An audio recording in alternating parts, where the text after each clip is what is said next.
back to History Class with Dr. W and our continuing study of 1968. In the previous lecture, I talked about one of the most horrific events of the entire year, the massacre in Tlatelolco Square in Mexico City on October 2nd, 1968.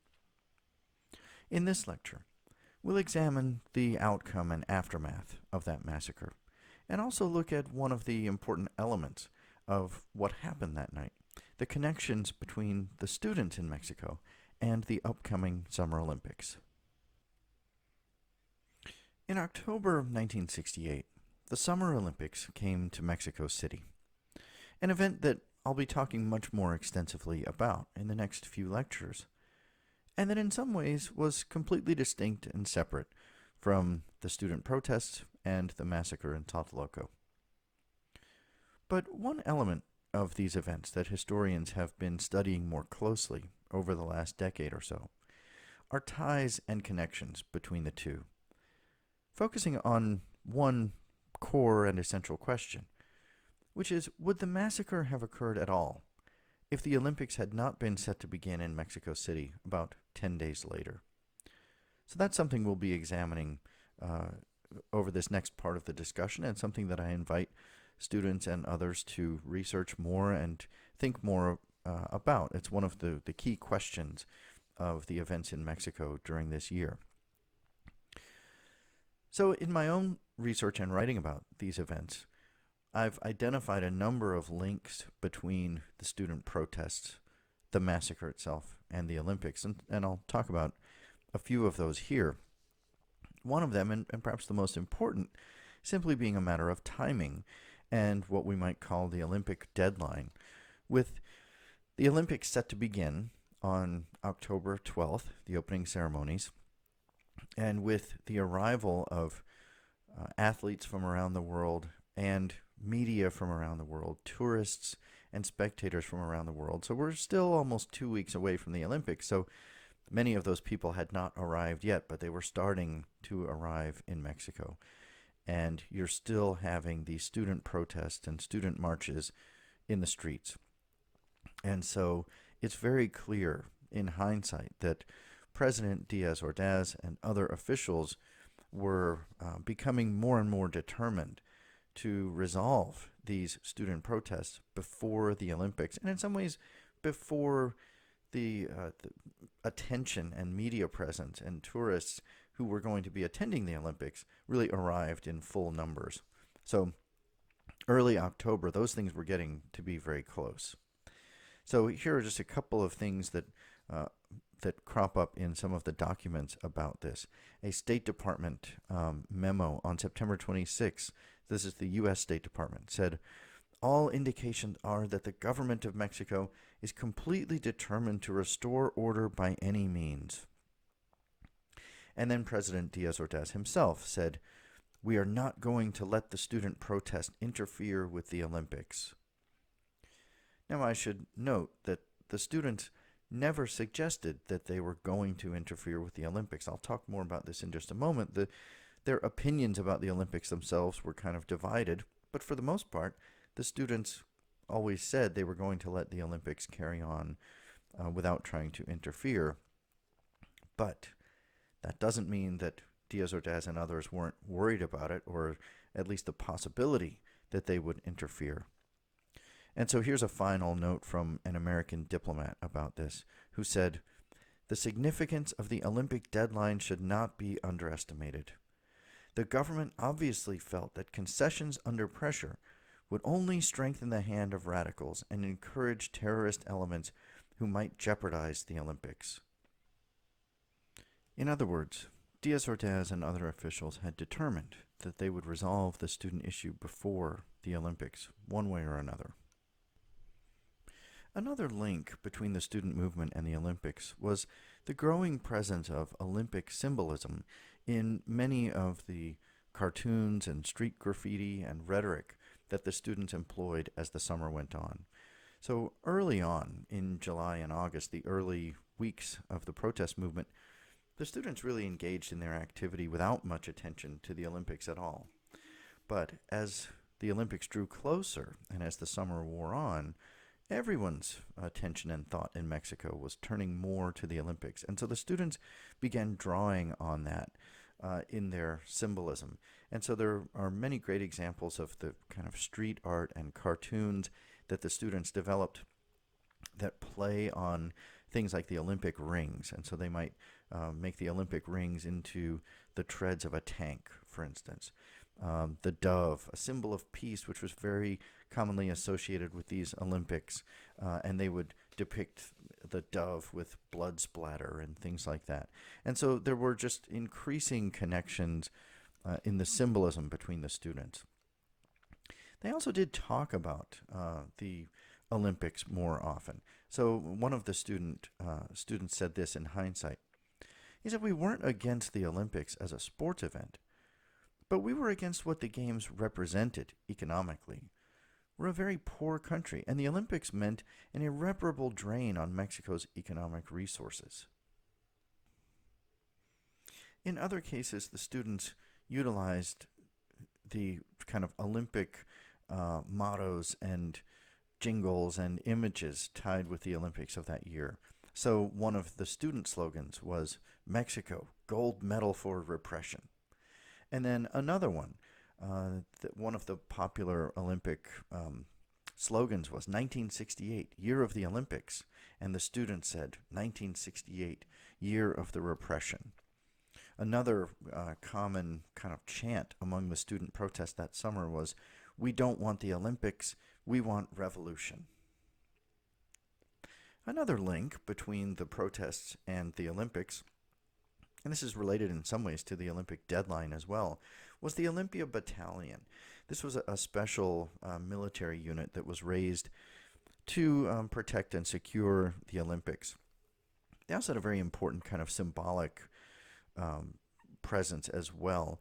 They typically wore white uniforms, white helmets, white gloves, and they were photographed in many of the images around the Olympics that year. And so you have these very clean, neat-looking soldiers in front of some of the Olympic installations and athletic venues and things like that. But when we get to the massacre in Tlatelolco Square itself, the Olympia Battalion plays another role.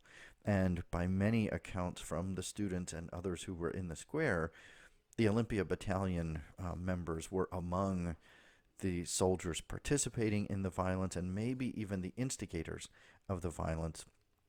There are a number of comments from the students who noted that some of the soldiers were wearing white gloves even if they didn't have other parts of their uniforms there. And so the thought was these were members of the Olympia Battalion who had been kind of dispersed within the crowd. Another tie between the Olympics and the student protest and the massacre was the growing media presence.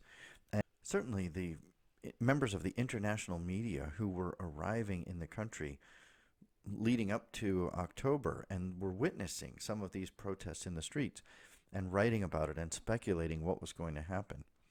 Some of them noted as well that they were kind of coached by Mexican officials what to talk about and write about and what they weren't supposed to say. As one writer for the New York Times, a man named Jack Zanger, said, he said, "We should have known what was coming at the first meeting when an official told us there are no riots. If anyone asks you about riots, say it's not your department." And finally, I think we might just note that the connection between the student movement and the Olympics can be summarized as perception is reality.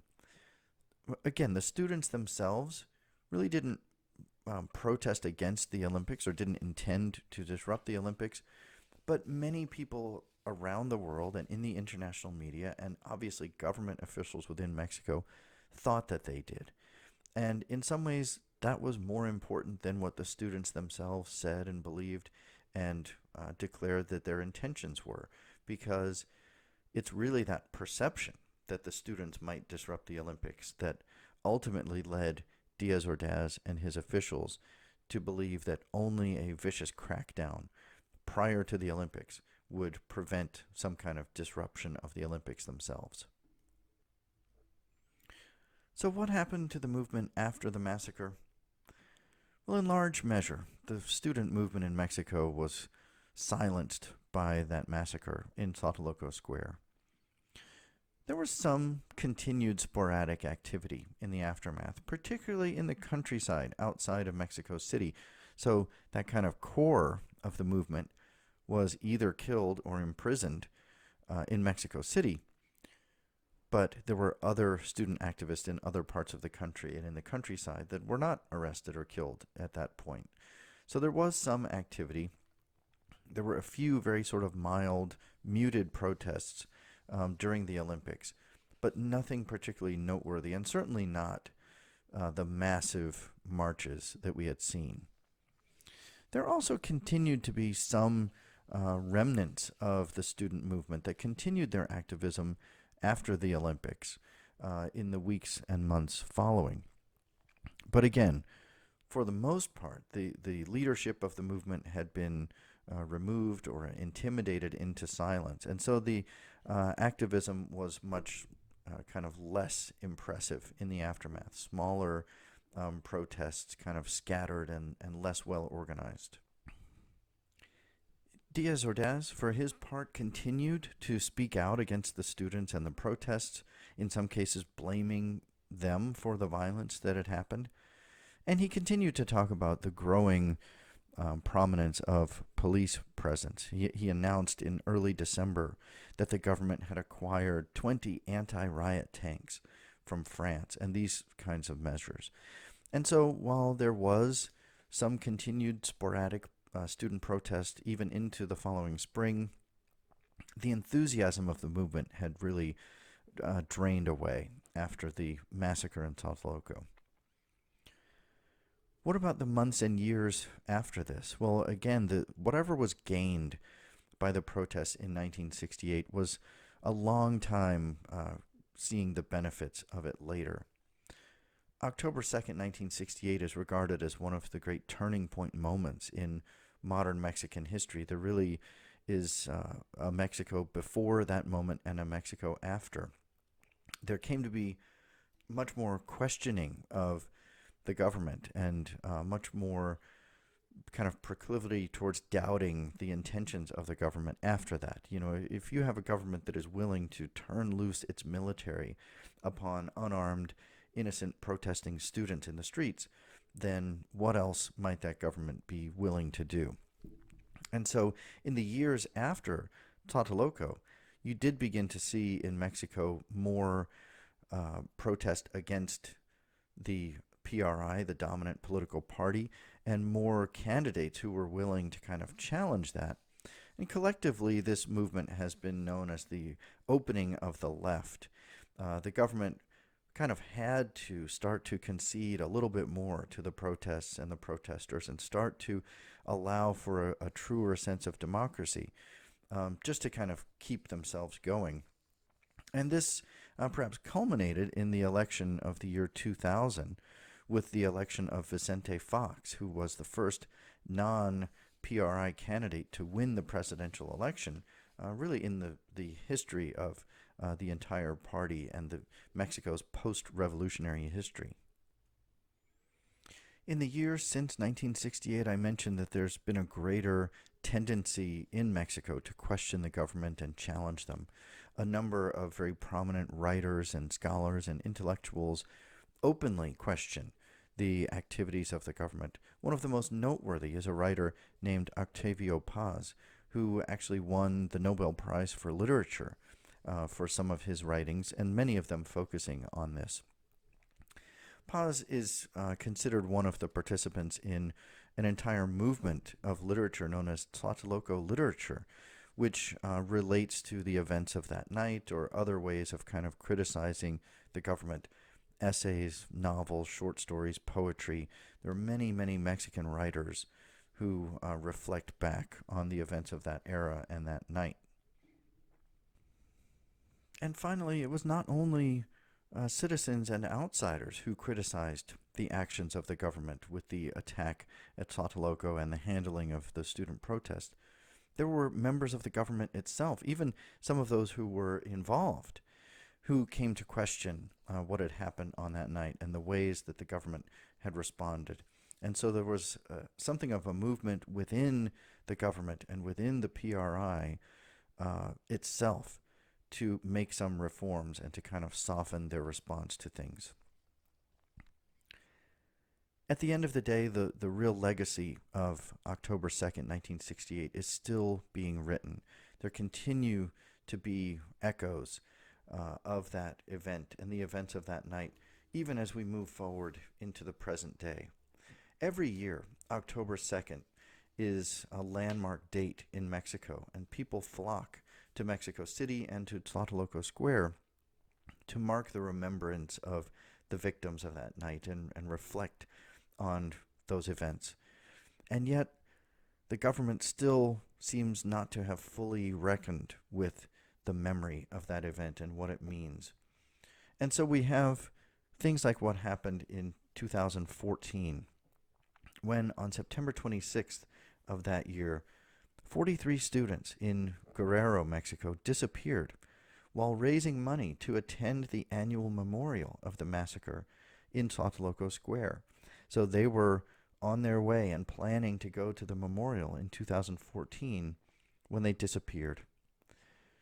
Reports suggest that what we presume were the killings of these students were coordinated by a network of local police, government officials, military, and perhaps drug cartels. So those living in Mexico want to believe that there has been progress made since 1968. But events like this, the continued pervasiveness of drug-related violence, suggest that there is still a long way to go.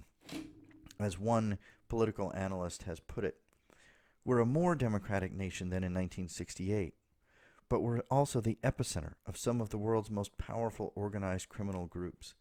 The government lost its monopoly on violence. And another commenter, one of the students, sums things up well, and I'll conclude on this note. This student, Luis Gonzalez de Alba, said, "I'm not the same now. We're all different. There was one Mexico before the student movement and a different one after 1968. Tlatelolco is the dividing point between those two Mexicos." In the next lecture, I'll turn to a discussion of the Olympics themselves and what they meant for Mexico, the legacy of the Olympics in Mexico itself, and perhaps the most memorable aspect of those Olympics, the so-called revolt of the black athlete and the protest on the medal stand of Tommy Smith and John Carlos.